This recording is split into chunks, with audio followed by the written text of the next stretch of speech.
The live TV, सच सबसे आगे। Bharatiya Janata party की पूरे देश में लुटिया डूब रही है दोस्तों, और इसका ताजा उदाहरण कर्नाटक ने पेश कर दिया है। कर्नाटक में एमएलसी के चुनाव हुए, 25 सीटों पर चुनाव थे।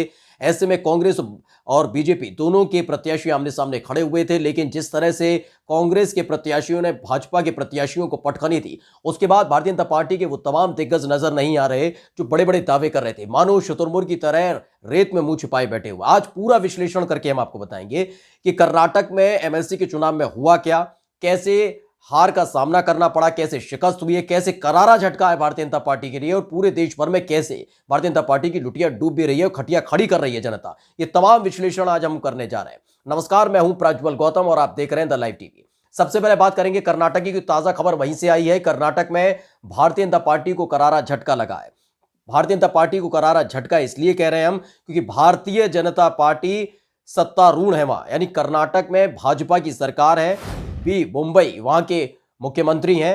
अभी येदियुरप्पा को हटाकर बी मुंबई को मुख्यमंत्री बनाया गया था, और उम्मीद की जा रही थी क्योंकि ये जो चुनाव है, एमएलसी का चुनाव है, सीधे तौर पर जनता के थ्रू नहीं होता, इसमें सरकारी मशीनरी का इस्तेमाल किया जाता है। इसमें जो चुने हुए प्रतिनिधि हैं वो वोटिंग करते हैं, तो लग रहा था कि सरकारी मशीनरी का प्रयोग किया जाएगा, इस्तेमाल किया जाएगा, साम दाम दंड भेद किया जाएगा और आखिरकार चुनाव जीत लिया जाएगा, जिस तरह से भारतीय जनता पार्टी करती भी रही है। फिलहाल जो साम दाम दंड भेद वाली जो नीति है भारतीय जनता पार्टी की, वो कर्नाटक में फेल होती हुई नजर आई है। वो इसलिए फेल होती हुई नजर आई क्योंकि 25 सीटों पर पे ज्यादा से ज्यादा अगर वो इस तरह से दबाव बनाकर, रणनीतियां बनाकर अगर कुछ करते और लोग उनके दबाव में आते तो ज्यादा से ज्यादा सीटें जीती हुई परंपरा भी रही है। जिसकी सरकार रहती है प्रदेश में, उसकी सबसे ज्यादा सीटें आती हैं। फिलहाल कितनी सीटें आई हैं, पहले एक सिलसिलेवार तरीके से आपको बता देते हैं। भारतीय जनता पार्टी के खाते में 25 में से 12 सीटें आई हैं, तो वहीं कांग्रेस ने 11 सीटें झटक ली हैं। बिल्कुल सही सुन रहे हैं आप, 11 सीटें झटक ली हैं। वहीं अगर बात की जाए, 2 सीटें, एक सीटें जनता दल एस के खाते में आई है, और इंडिपेंडेंट एक सीट जो भी रनिंग चल रहा था उसका जिक्र किया गया।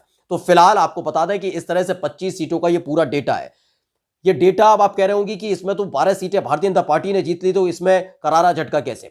शुरुआत में दोस्तों हमने आपको बताया था कि भारतीय जनता पार्टी की सरकार है वहां पर, यानी कर्नाटक में भाजपा की सरकार है, मुख्यमंत्री भी मुंबई है, यानी कि पूरा जो मशीनरी काम करती है वो इन्हीं के हाथ से। एमएलसी के चुनाव सीधे जनता के थ्रू नहीं होते, यानी जनता वोट कास्ट करने नहीं जाती।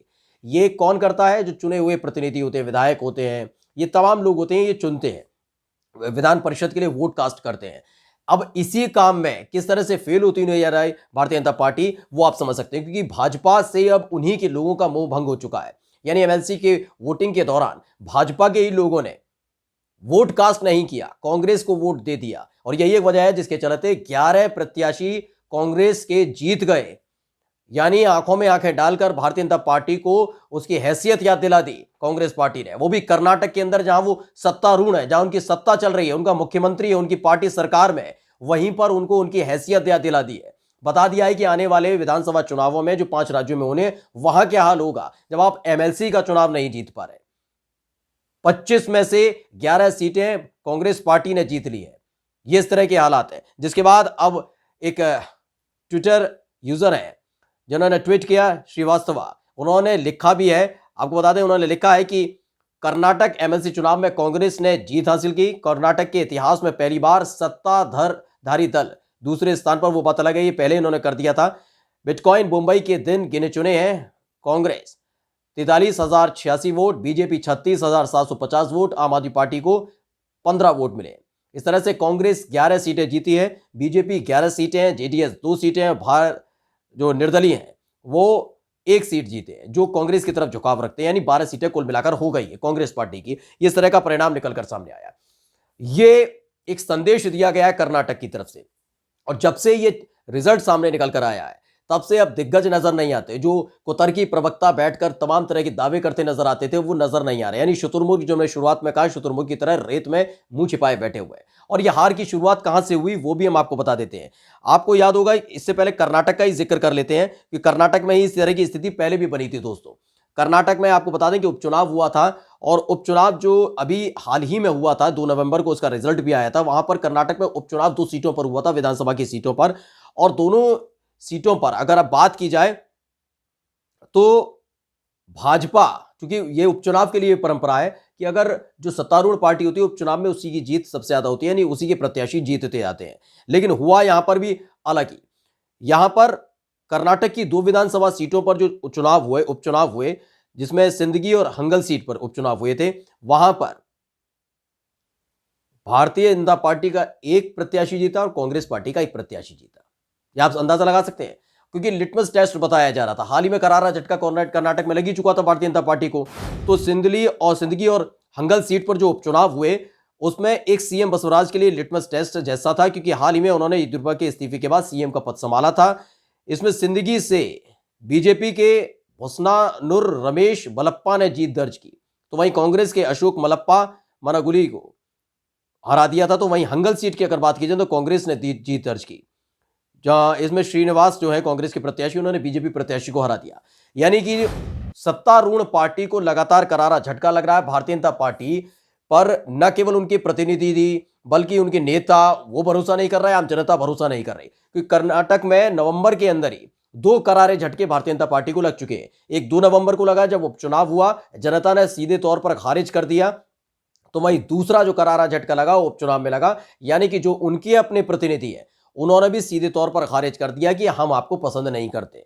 यानी कि अब जिस तरह की स्थिति और हालात बनते आ रहे हैं पूरे देश के अंदर भारतीय जनता पार्टी को लेकर, क्योंकि आपने देखा भी होगा हाल ही में जो सर्वे निकलकर सामने आया था, उसमें साफ हो गया था कि भारतीय जनता पार्टी कम से कम उत्तर प्रदेश में 5 राज्यों में जहां जहां चुनाव हो रहे हैं, गोवा की बात कर लीजिए, उत्तर प्रदेश की बात कर लीजिए, उत्तराखंड की बात कर लीजिए, पंजाब की बात कर लीजिए, इन 5 राज्यों में कहीं पर भी भारतीय जनता पार्टी नहीं आ रही है, और जहां है वहां वापसी नहीं कर पा रही है। साफ तौर पर सर्वे में जिक्र हो चुका है, लोग परेशान हो चुके हैं, साफ तौर पर अपनी बात रख रहे हैं, कानून व्यवस्था समझती नहीं है इन पर। और यही हालात कर्नाटक में देखने को मिला था। कर्नाटक में भी यही कहा गया कि कर्नाटक में अगर एक बार मुख्यमंत्री बदल दिया जाएगा तो शायद लोगों का गुस्सा शांत हो जाए। लेकिन 2 नवंबर को जनादेश जब आया, उपचुनाव में 2 सीटों पर उपचुनाव हुए, तो एक कांग्रेस के खाते में गई थी, एक भाजपा के खाते में गई थी। तो वहीं जब एमएलसी के चुनाव हुए 25 सीटों पर, तो उसमें भी हालत पतली नजर आती है भारतीय जनता पार्टी की। तो ये बताने के लिए काफी है कि सिर्फ कर्नाटक नहीं बल्कि पूरे देश में भारतीय जनता पार्टी की खटिया खड़ी हो चुकी है, हर कोई परेशान हो चुका है। उत्तर प्रदेश में तो हालात और भी खराब हैं। योगी आदित्यनाथ की कुर्सी कभी भी छीन सकती है, इस चुनाव के दौरान कभी भी छीन सकती है। वही उत्तराखंड का तो हालात पता ही है, 5 साल के कार्यकाल में 3 मुख्यमंत्री बदलने पड़े हैं, और फिर भी हालत इतनी पतली है उनकी कि सर्वे बताते हैं कि उत्तराखंड में रिपीट नहीं करने वाली है। पंजाब में एक एक कर उनके अपने साथी साथ छोड़ रहे हैं, और पंजाब में तो वैसे भी शिरोमणि अकाली दल के कांधे पर चढ़कर सत्ता का स्वाद चखती नजर आई थी। तो पंजाब में भी हालत अच्छी नहीं है, गोवा में भी यही हालात है। तो ये पूरा का पूरा सिनेरियो हमने आपको बताया कि किस तरह से दिक्कतों का सामना अब करना पड़ रहा है भारतीय जनता पार्टी को, रसातल में जा रही है। उनके अपने ही लोग उनका साथ भी छोड़ रहे हैं, जनता उनका साथ छोड़ रही है, और यही वजह है जिसके चलते भारतीय जनता पार्टी के तमाम दिग्गज नेता हार के बाद सामने नजर नहीं आते। नमस्कार। द लाइव टीवी, सच सबसे आगे।